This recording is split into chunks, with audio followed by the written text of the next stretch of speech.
그걸 계속 보완하는 데는 상당히 오랜 시간이 걸리고 우리 삶은 그렇게 여유롭지 않다. 누군지 아시나요?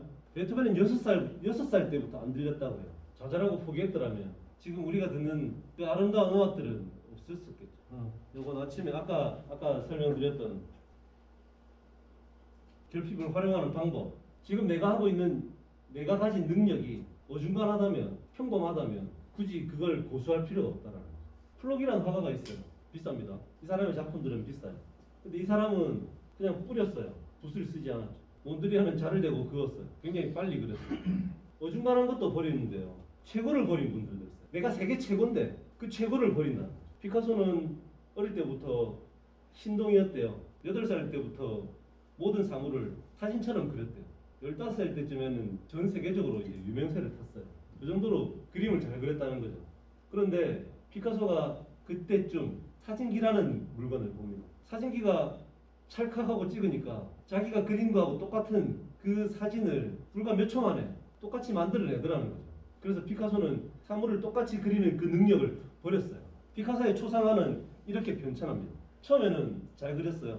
근데 나중에는 무슨 그림인지 몰라요. 피카소의 그림 중에 수백억, 수천억이 되는 그림들이 몇 점 있긴 하죠. 그리고 시중에 나와 있는 그림들은 다 비싸긴 해요. 근데 피카소는 2만 점 정도의 그림을 그렸대요. 평소에 하루에 하나, 못 그래도 하나는 그리고 3장, 4장씩 그렸대요. 2만 점이 넘는데요. 그 중에 유명한 그림들이 몇 점이 있는 거죠. 절대적인 양으로 질을 극복한 사례라고 봅니다. 천재였던 그가 버렸던 그 최고의 실력을 우리 같은 평범한 사람들이, 어줍지 않은 사람들이 알량한 그 재주 못 버릴 이유가 없다는 거죠.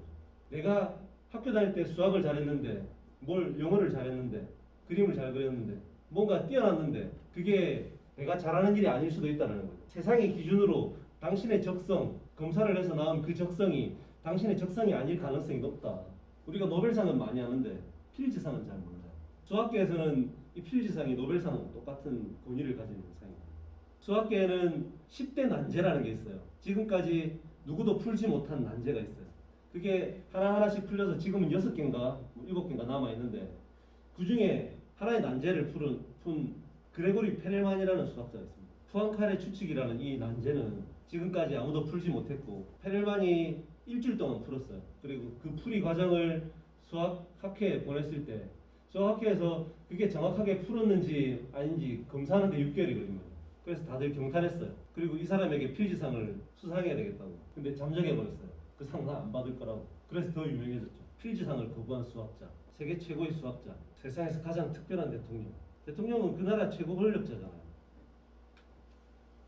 우루과이 대통령이었는데요. 대통령 직무도 보면서 농사도 지어요. 영부인이랑 같이. 영부인하고 같이 설거지도 하고 빨래도 하고 팬티칠도 해가면서.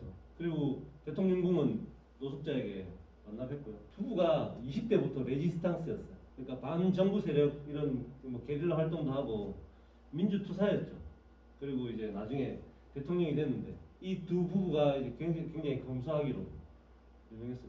오늘 예를 든 사람 중에 유일하게 한국 사람인데 아시나요? 이세돌 구단 은퇴했어요. 알파고에게 지고 은퇴했어요. 알파제로가 나왔는데 알파고보다 적으로 뭐 어떻게 월등하다 표현하기 힘든데 알파고는 확률을 계산하면 이런 일이 일어날 확률이 몇백만 분의 1, 몇천만 분의 1 혹은 몇억만 분의 1 이런 확률을 계산하잖아요. 근데 알파제로는 실제로 일어날 가능성이 있는 확률만 계산한대요. 모든 경우의 수를 다 버리고 실제로 일어날 가능성이 있는 그 확률만 계산하는 정도의 능력을 가졌다는 거죠. 알파제로는. 그리고 알파제로는 바둑을 위해서 생겨난 인공지능은 아니지만 지금 프로 기사들은 알파제로에게 배운다는 거죠. 바둑을. 지금까지 2000년, 지금 3000년이 넘은 이 바둑의 역사에서 한 번도 나타나지 않았던 기보를 알파제로가 이제 만들기 시작한다는 거죠. 앞으로 200년이 지나서도 인간으로서는 생각할 수 없는 기보를 알파제로가 만들어내는데 도대체 얘가 왜 이걸 만들어내는지 아무도 모른대요.